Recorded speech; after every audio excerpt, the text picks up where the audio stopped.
வணக்கம். செல்வகுமாரின் மதியம் 2 மணி வானிலை ஆய்வறிக்கை. அதிகாரப்பூர்வ வானிலை அறிக்கைக்கு இந்திய வானிலை ஆராய்ச்சித்துறை அறிக்கையை பார்க்கவும். 2025 மார்ச் 29 சனிக்கிழமை மதிய வானிலை ஆய்வறிக்கை.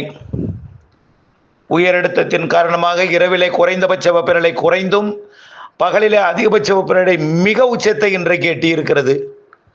இன்னும் சற்று நேரத்தில் சென்னையில் மிக கடுமையான வெப்பத்தையும் அதற்கும் கூடுதலான வெப்பத்தை வேலூர், மேலும் திருப்பத்தூர், ராணிப்பேட்டை மற்றும் திருத்தணி உள்ளிட்ட பகுதிகள், அதேபோல் திருச்சி, மதுரை, பாளையங்கோட்டை, சேலம், ஈரோடு, கரூர் போன்ற பகுதிகள் பெரம்பலூர்லாம்.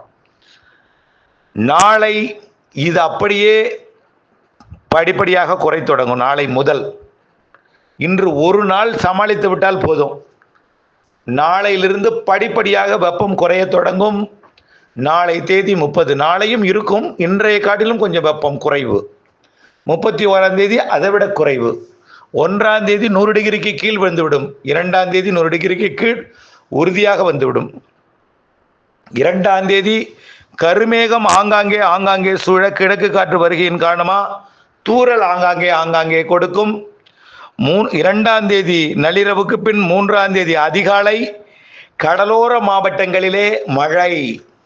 சென்னை உட்பட சென்னை, திருவள்ளூர், செங்கல்பட்டு, விழுப்புரம், புதுச்சேரி, கடலூர், மயிலாடுதுறை, காரைக்கால், நாகப்பட்டினம், திருவாரூர், தஞ்சாவூர், புதுக்கோட்டை மற்றும் ராமநாதபுரம், தூத்துக்குடி, திருநெல்வேலி, கன்னியாகுமரி மாவட்டத்தில் 3ஆம் தேதி அதிகாலை தொடங்கும் மழை. 3ஆம் தேதி காலைக்குள் வடகடலோர மாவட்டங்களில் நல்ல மழையே பெய்ய வாய்ப்பு இருக்கிறது. மழைக்கு வாய்ப்பு கூடியிருக்கிறது.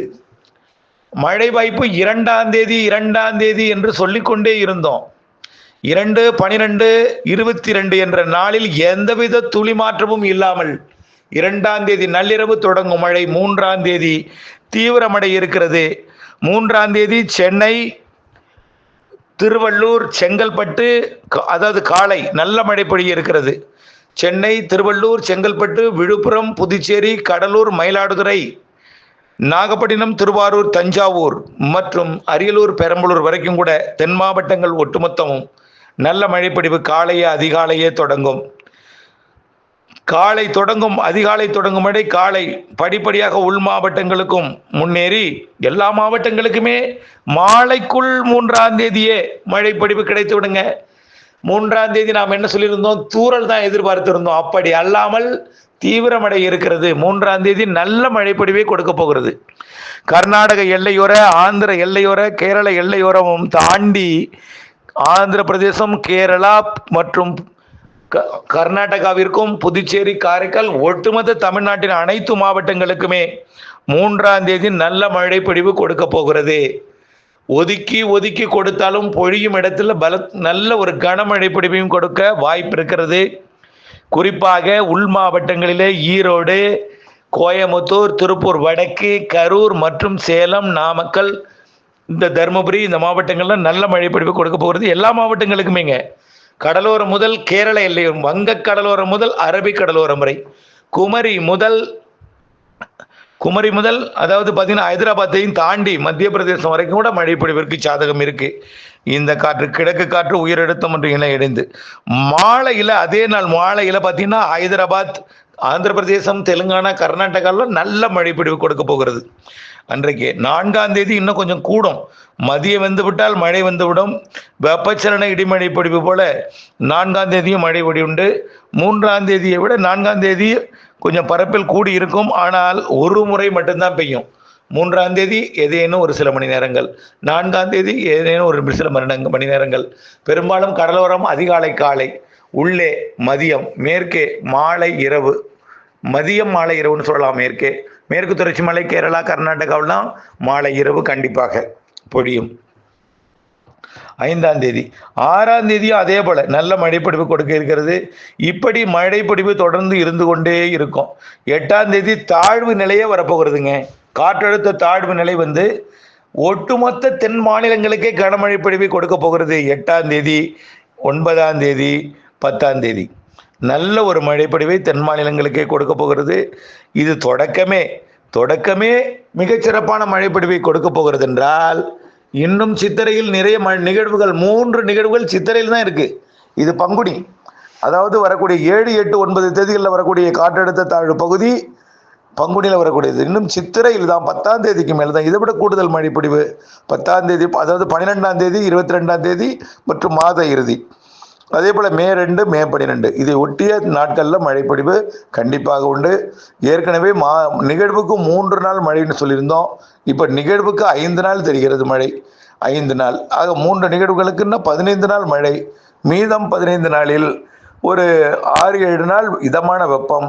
மீத நாள் ஒரு வாரம், ஒரு 7 நாள், அதாவது ஒவ்வொரு நிகழ்வுக்கும் 2, 3 நாள் வெயில் இருக்கும். நல்ல ஒரு வெயில் இருக்கும். ஆகவே கோடை மழை ஏப்ரலில் நல்ல ஒரு மழைப்பொழிவை வெளுத்து வாங்க போகிறது. இடி மின்னலுடன் கூடிய மழைப்பொழிவாக கொடுக்க போகிறது. இது நீண்ட இடைவெளிக்கு பிறகு ஒரு நல்ல ஒரு வரப்பிரசாதமாக கோடை மழை சராசரிக்கு கூடுதல் மழைப்பொழிவை கொடுக்க போகிறது என்பதை மீண்டும் மீண்டும் தெரியப்படுத்த விரும்புகிறேன்.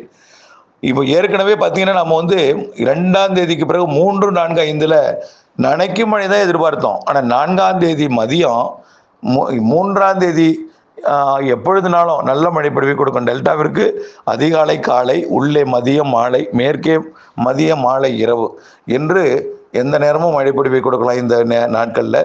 இப்போ 4, 5 மழை இருக்கு. ஆனால் மாலை டெல்டாவில் இருக்காது. மாலை உள்ளே போயிடும். மேற்கு தொடர்ச்சி மலையில் மாலை இரவிலே இருக்கும். நாளொன்றுக்கு ஒரு சில மணி நேரம் நல்ல மழைப்பொழிவை கொடுத்து விலகும். இப்படி இருக்கையில் வரக்கூடிய ஏப்ரல் 10க்கு மேல், அதாவது 7, 8, 9 கன மிகன மழைப்பொழிவு தெரிகிறது. அடுத்தது ஏப்ரல் 10க்கு மேல் சித்திரையில், பங்குனி இறுதி நாட்கள் மற்றும் சித்திரையில் மேலும் வலுவான நிகழ்வுகள் இருக்கிறது. குறிப்பாக சித்திரை பிறந்த பிறகு அதாவது 22ஆம் தேதி வரக்கூடிய நிகழ்வும், அதே போல் மே மாதம் வரக்கூடிய 2ஆம் தேதி வரக்கூடிய நிகழ்வும் மிக வலுவாக இருக்கும் என்று எதிர்பார்க்கப்படுகிறது. நல்ல மழைப்பொழிவை தரும். ஆகவே எப்பொழுதுமே வானிலை ஆய்வர்களுடன் இணைந்திருங்கள். வானிலை மாறுதல் அறிந்து பணி செய்ய வேண்டும். ஏற்கனவே ஒரு மழைப்பொழிவு பொழிந்த பொழுது பலர் நஷ்டம் ஏற்படுத்தி கொண்டார்கள். அறுவடை செய்யவில்லை, வைக்கோலை சேமிக்கலை, வைக்கோல் கட்டெல்லாம் தண்ணீருக்குள் இருந்தது. இப்பொழுது கூட வானிலைக்கு பார்ப்பதில்லை. வெயில் அடிக்கிறது என்றால் வெயில் அடித்துக்கொண்டே இருக்கும் என்று நினைத்து கொண்டிருக்கிறீர்கள். மழை பெய்தால் மழை பெய்து கொண்டே இருக்கும் என்று நினைத்து கொண்டிருக்கிறீர்கள். வானிலை அப்டேட்ஸ் பார்க்காமல் இருக்கிறீர்கள். தயவுசெய்து அவர்களுக்கும் தெரிவிங்கள். வரக்கூடிய 2ஆம் தேதிக்கு மேல் மழை மழை மழை கனமழையும் இருக்கிறது என்பதை தெரியப்படுத்த விரும்பி, நீங்கள் திட்டமிட்ட வேளாண்மைக்கு வானிலை அப்டேட்ஸுடன் இணைந்திருக்க வேண்டும்.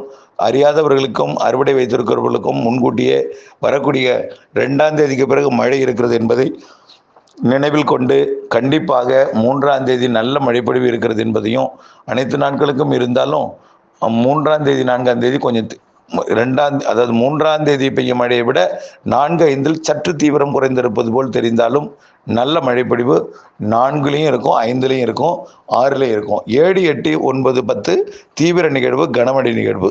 தொடர்ந்து அப்டேட்ஸுடன் இணைந்திருங்கள். திட்டமிட்ட பணி செய்து லாபம் அடைந்திடுங்கள். நன்றி.